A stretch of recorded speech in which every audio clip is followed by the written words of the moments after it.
Those vegan guys. I thank you. We are recording. Hello, everybody. Hello. Now, most of you already. Oh, look, it's us mug. Us mugs on a mug. Most of you'll know Lauren anyway. The Braingirl channel, which I'll link again up there. Now, Lauren has been an absolute.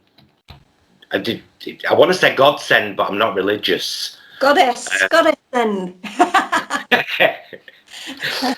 To us this year, particularly in for anyone that kind of knows the channel, knows that we didn't start gardening until June the 1st with a few packets of seeds, and we've ended up with what we've ended up with now. But of course, we're in mid-September, and not being a seasoned gardener like our Lauren here, I'm not sure what to do. So in one of our last videos, which for context might help you to view, it's that one there, I posed a load of questions to Lauren to get ready for winter, and she's delightfully agreed to answer them, because we thought it might help some more of you out there. If any of you have been gardening along or growing things in pots, knowing how to prepare for the winter and when we need to kind of get rid of plants and what we do with the soil that's in the tubs and all of that were all of the questions that I asked Lauren. Yes. So, And Kid, it's over to you. My homework. Look at that. That's my. Bless you. Right. Do you want me to just like get in there and do it one by one? If you don't mind. Disclaimer here, I don't know everything, and I know that there's people that are watching this who'll be going, but I don't do it that way. And you know, well, this is how it works for me. Right, so I'll talk about your beans first, because that's the easy one right there. Annuals, so they will die at the end of the season. Right. So you pull them up and compost them. Right. Well, they're done, and you'll know they're done when they stop producing or they start yellowing and looking a bit crap. So now, I've heard, Lauren, is this true? I've heard that the soil that particularly beans grows in is actually still nutrient packed. It stays. You can grow something else straight away if it was spring. I think it's because beans are nitrogen, I think, so they will replenish the nitrogen. Right. But maybe not any of your other, I was going to say vitamins, but that's nutrients. Nutrients. But yeah, but about your pots, I wouldn't worry so much yet about the nutrients anyway, because you're not putting anything else in there now, unless you're not growing over winter, are you? Well, only what we've got in the troughs now, which is chard, perpetual spinach. I might have planted them at the wrong time of the year, but they're all coming up. Lamb's lettuce, apparently that grows through winter. Yeah. If you keep it protected. Those, I wouldn't worry about the nutrient contents in the other pots until you come to plant things in them in the spring. So they can now effectively lay dormant over the winter. What I would recommend is like layering, you could even do it with a plastic bag or bubble wrap just over the surface, because what that does is it protects the compost from the frost. If it gets, you know, and the winters aren't particularly cold at the moment, but it still helps protect, and it also stops them getting too wet, because if they get too wet, the rain just washes everything out of them. Right. Put a plastic bag over the top, put 2 little stones on it to hold it in so it doesn't blow away, and you set them for like till spring with the empty ones. You don't have to do anything with them, and then when it comes to replanting your seedlings, get a bit of your compost that you've made and mix it in with the old stuff. You don't have to throw I mean, I'm cheap, so I don't throw my compost away. Well, I was hoping you'd say that, actually, because I mean, it's it's not that it's massively expensive. Do you know what I mean? It's only a few quid a bag, but we bought loads. Yeah. Absolutely loads over this kind of season. So, right, that's good. And then let me just jump forward with a question related to that. Before we plant things in them in like March or whenever we kind of start again, would it be better to give the soil a bit of the plant food? Well, if you're mixing new nutrients in, I wouldn't worry about it straight away. Right. You will need to late as it grows and later on, but straight away you'll be all right because you'll have new compost mixed in there, and that hopefully should be enough. Right. But it's one of them things again, isn't it? The thing about gardening is it's very much does it look right? And if it's looking like it's struggling, whack some nutrients in it and see if that helps. But yeah, no, you should be grand because your seedlings aren't going to go in anyway until after the last frost, which it can be any. I mean, we had a frost in May this year that took us by surprise, and I'd already planted everything out. So always be aware that you might get a really late frost and just cover things for that night. And then they should be all right. Right. But yeah, generally sort of April time, things start to slowly move outside. So. Oh yeah, because you said, haven't you, about doing the seeds indoors until we get the little seedlings. Yeah, stow your seeds inside because it's warmer, and they'll germinate. And you can use your little cold frame thing as well. That'd do if you can zip it up. It'll keep the internal temperature a little bit higher than outside, so you could use that as well for germinating, because that's what I do. I sow seeds in the house, and then when they've started to poke their heads up, I'll move them to my cold frame outside to make room for more in the house. I've been wondering about that little greenhouse that I call it, about whether I should whether I'm all right to keep the stuff that's in it now, which is the chard and the blah, blah, blah, blah, and just keep it out over winter. Or, I suppose when it gets to clearly winter, when it's freezing cold, that's the time that it's going to be, I could take it down and bring it in the house until... You can leave it there. I mean, my cold frame's outside in all weathers. All the time. Okay. Yeah, it's just empty in the winter. There's nothing in it. It just sits outside. So you can leave it there. I don't know how windy you get where you are, so it might be worth weighting it down so it doesn't blow off. We're not too bad here. I mean, when it's a really windy day, we get wind, but it's other than that, we're quite guarded because it's kind of like a cul-de-sac. Yeah, well then you're fine. No, you can leave it outside. Zip it up and leave it outside. You'll be grand. No problem there. It's not going to do. It's made to be outside, so you'll be fine with that.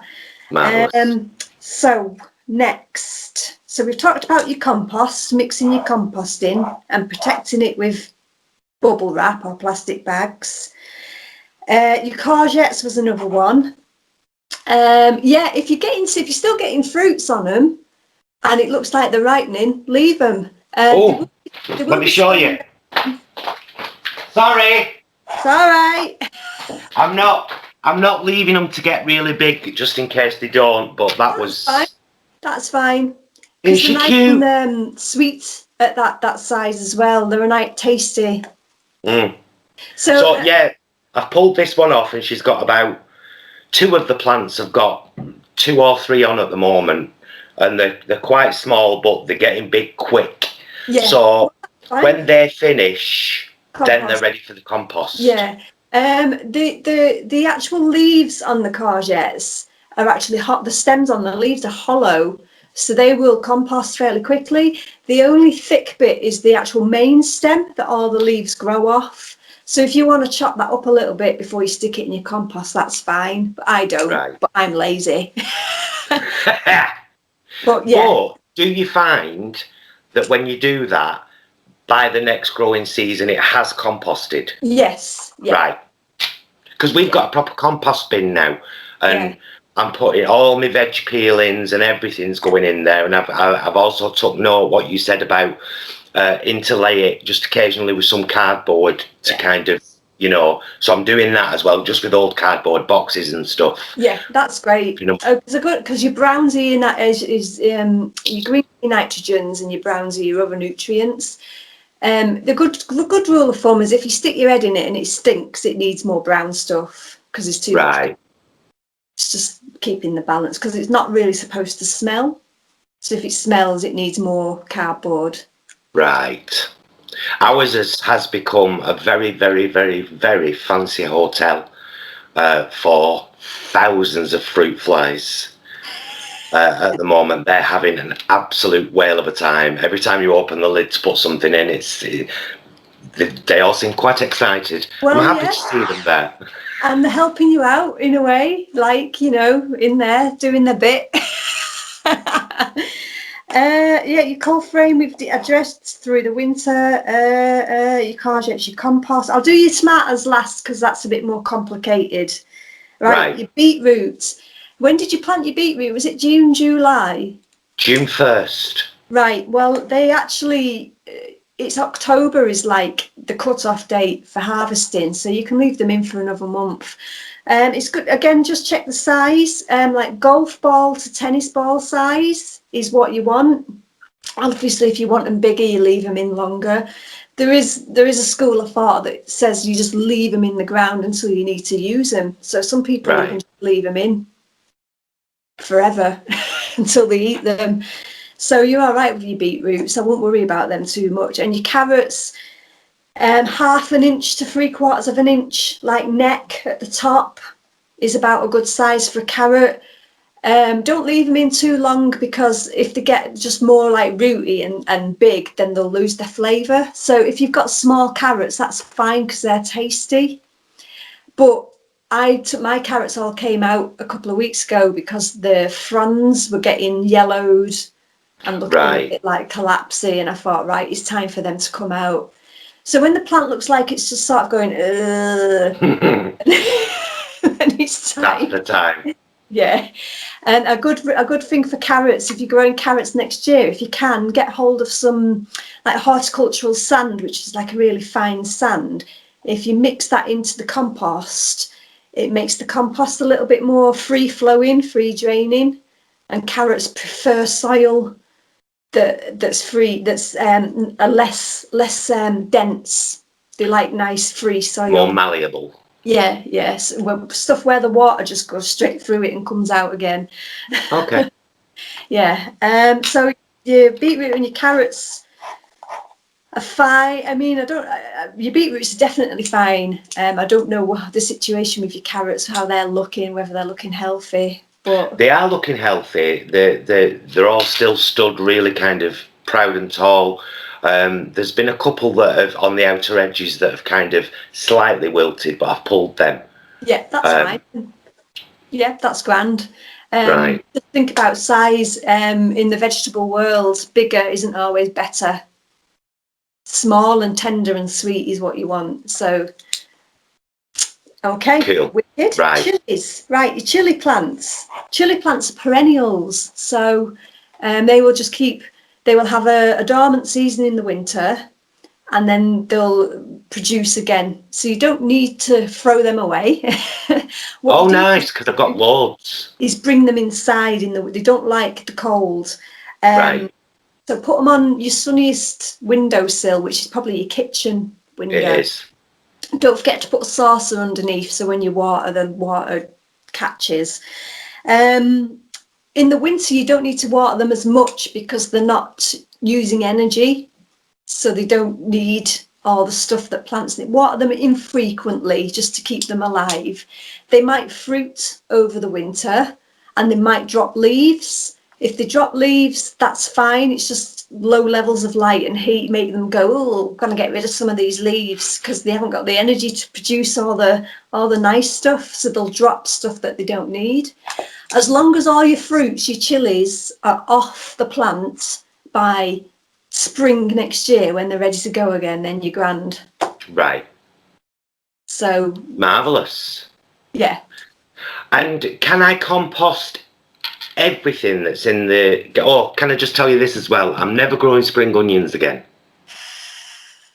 I'm just like, I've got a trough full of them there, and they're still really thin. They're all like healthy, but they're dead thin, and they've been in there since June 1st. And I'm just like, Yeah, you are taking the piss now.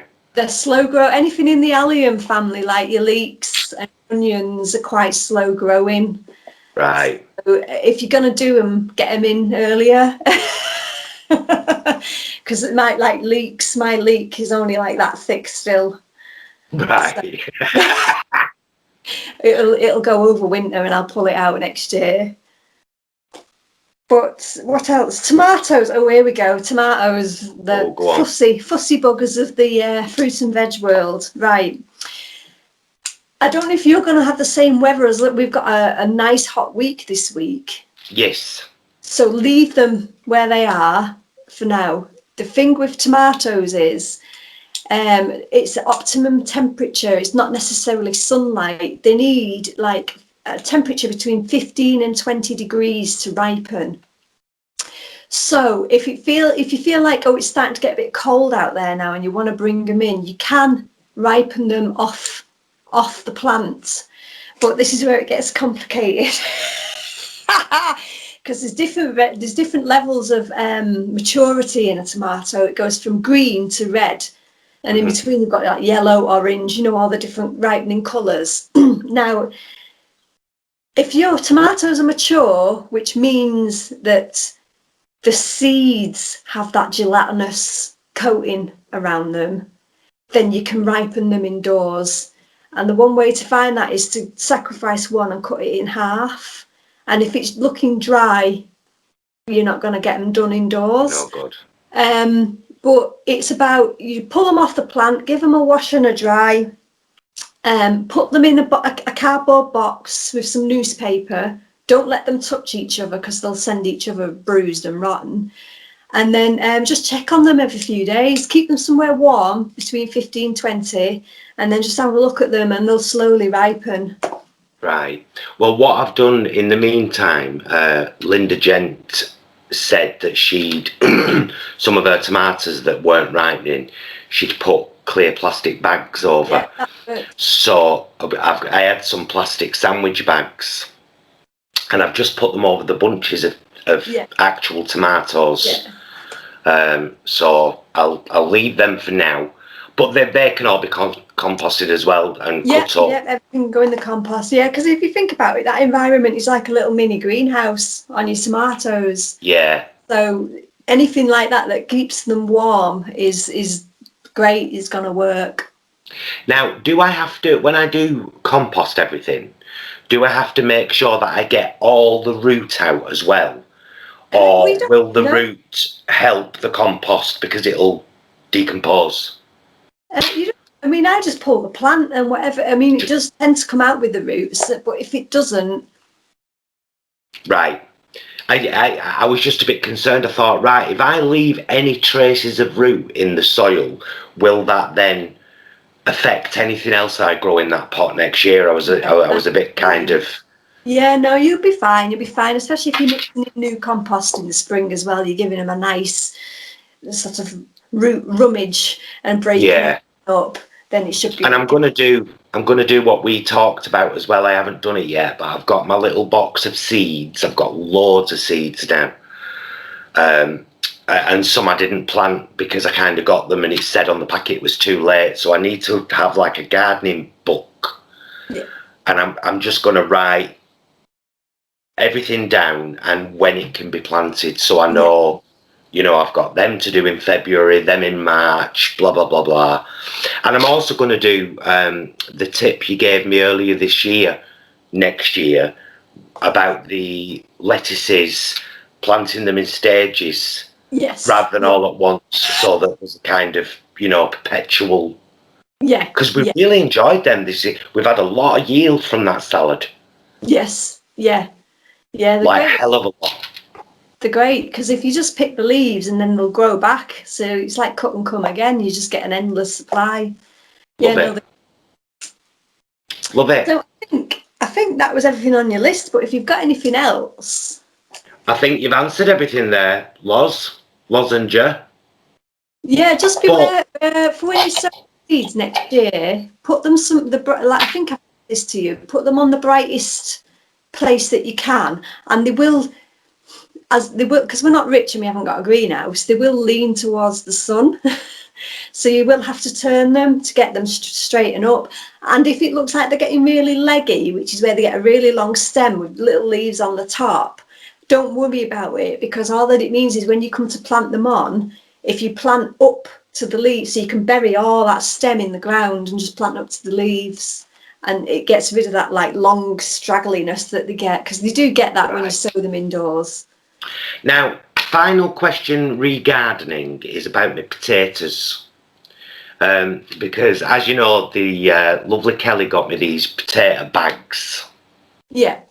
And I planted some sprouting Maris Pipers, and the green has grown like nothing I've ever seen before in my life. It was over maybe 2 weeks, and it was just and I kept covering it and covering it and covering it, and now it's right near the top and all the green's coming out. If I just kind of keep looking after them, should I be able to get some taters by Christmas, do you reckon? Yeah. Oh, I imagine having homegrown Maris Pipers on my Christmas dinner.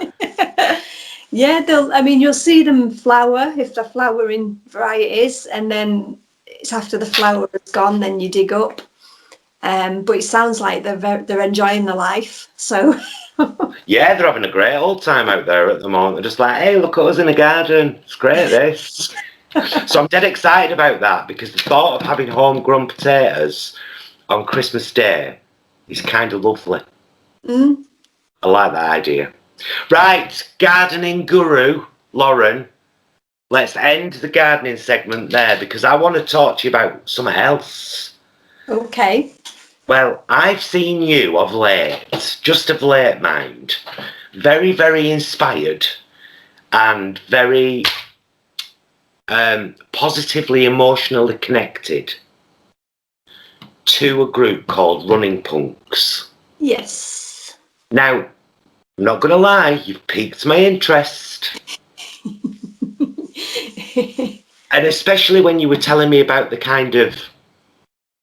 You've done a couple of videos where you've said about, you know, you do a run and then you have a break for a couple of days, and then and you've listened to music and you've felt really kind of energized, and you've been able even to pull yourself out of a funk to do a run.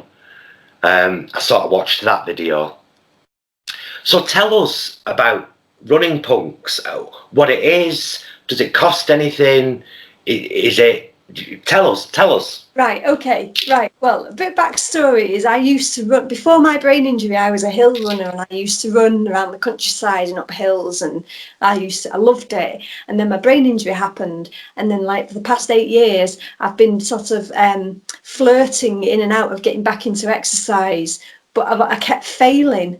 And I don't know if it's because I was trying to do too much, or I don't know or whether I wasn't ready, or my head wasn't ready, or whatever, but I kept failing and failing and failing. And I keep failing too. That's why this piques my interest.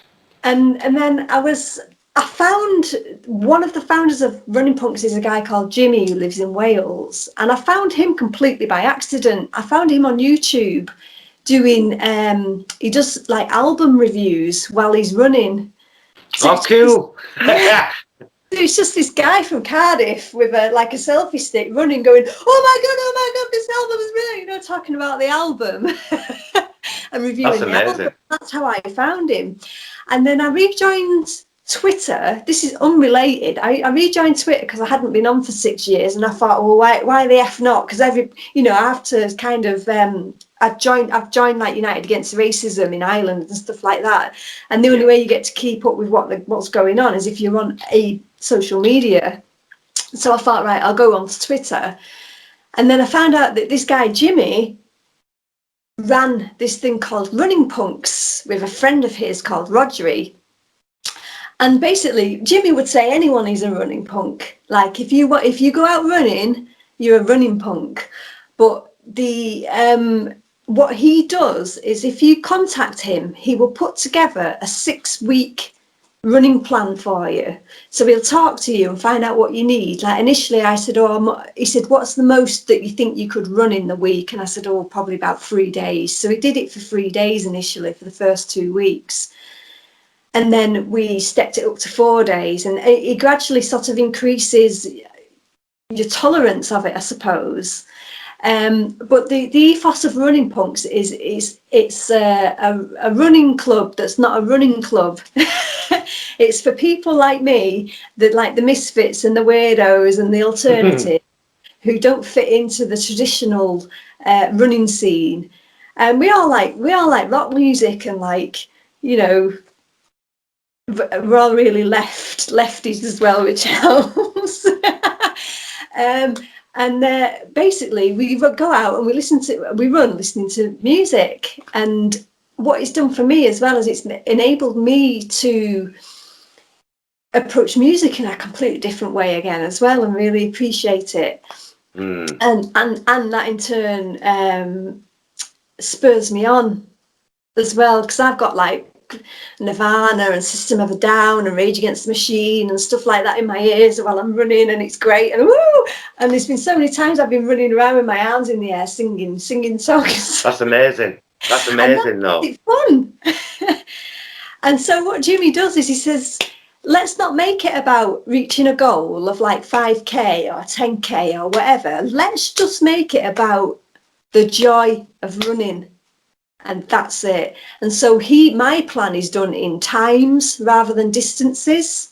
So he sets me little things: run for 5 minutes, walk for 5 minutes, run for 3 minutes times 3, walk for 2 minutes. You know, so it's on and off like that. And I'm on to 4 days a week now, and I'm gradually increasing my length, the length that I run, because my stamina's, you know, I want to improve my stamina now.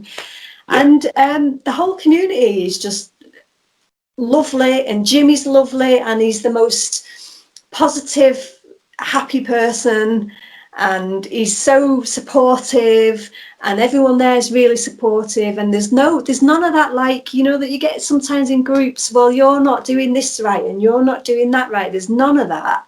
It's like, I'm a 40-year-old woman and I'm shit at running, but they don't care. So did it cost you anything to get the plan? Yeah, the 6-week plan is £25. All right. 6 weeks. And the thing is, Jimmy used to run for Team GB the 800 metres. Brilliant. So he's a professional runner. He was a professional runner, and then he joined a rock band called Future of the Left.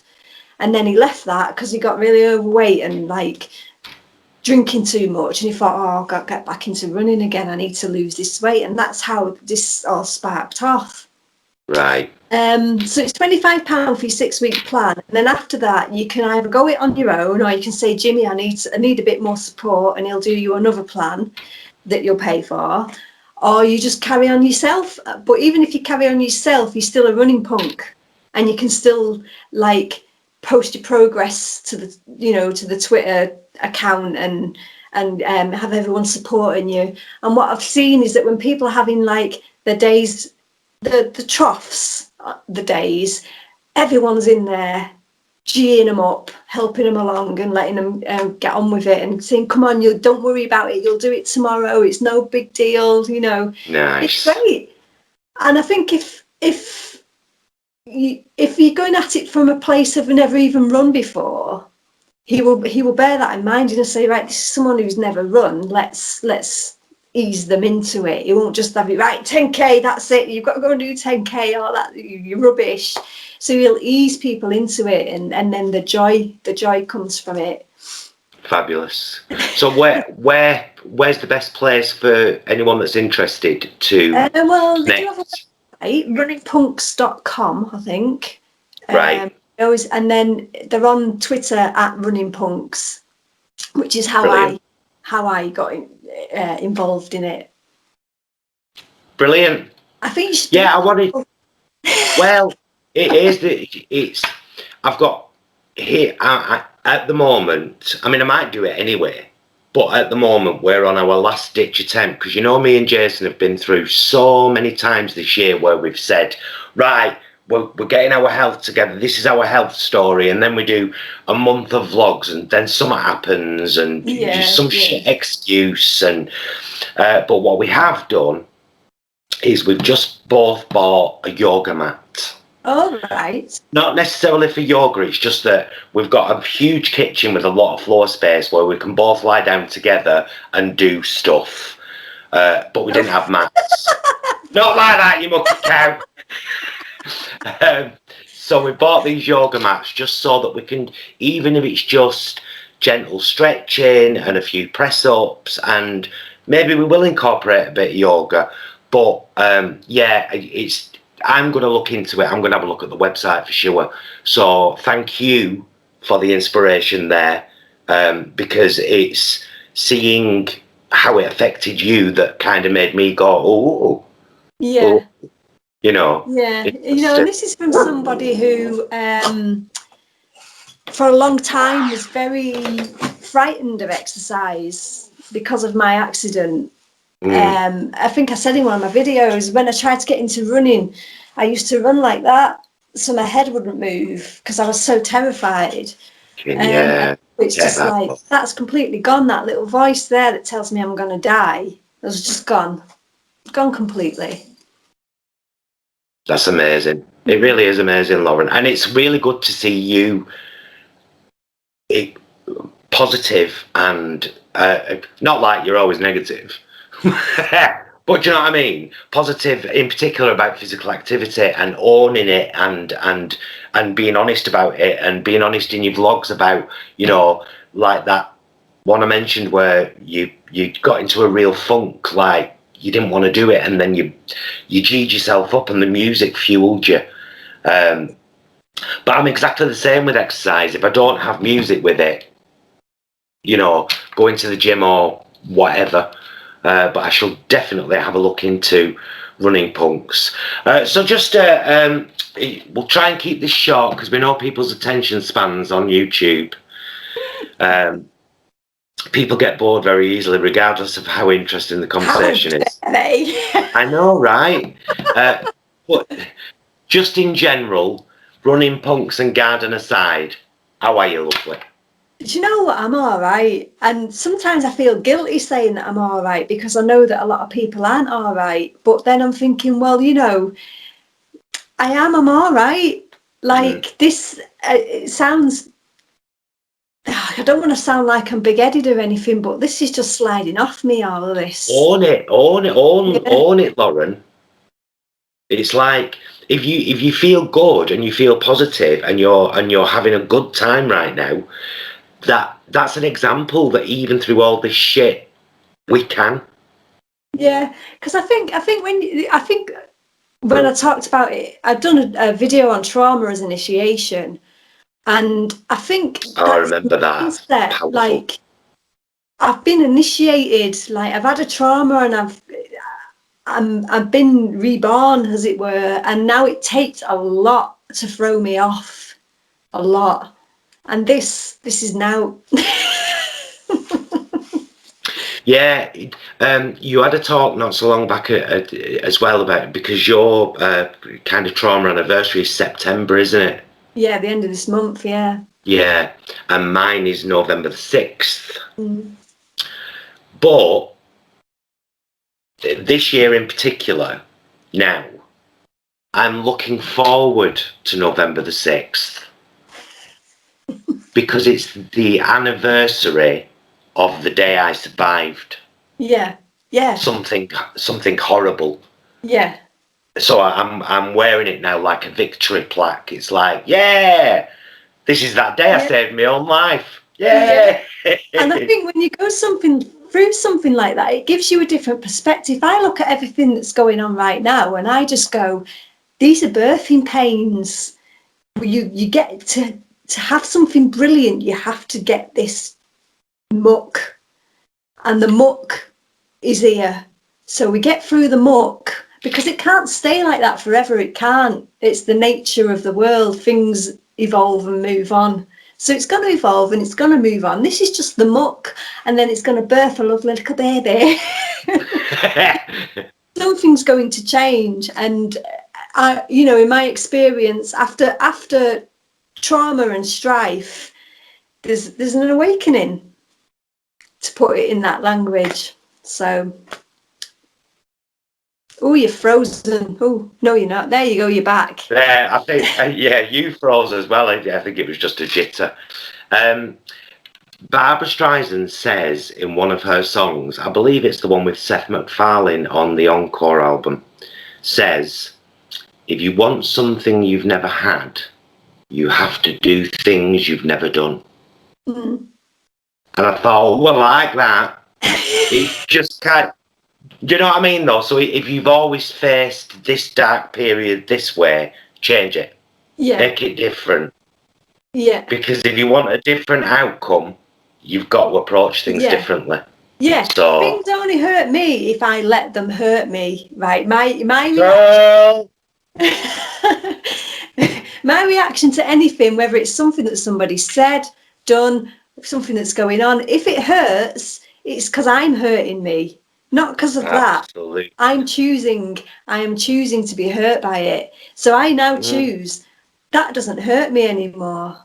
Yeah. Whatever.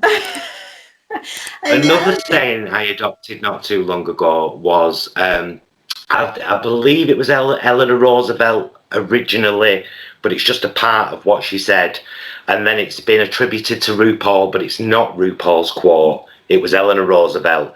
And it's, what people think about me is none of my business. Yeah. I found a lot of power in that statement, whereby I'm just like, you think whatever you want about me, and because I'll always be me.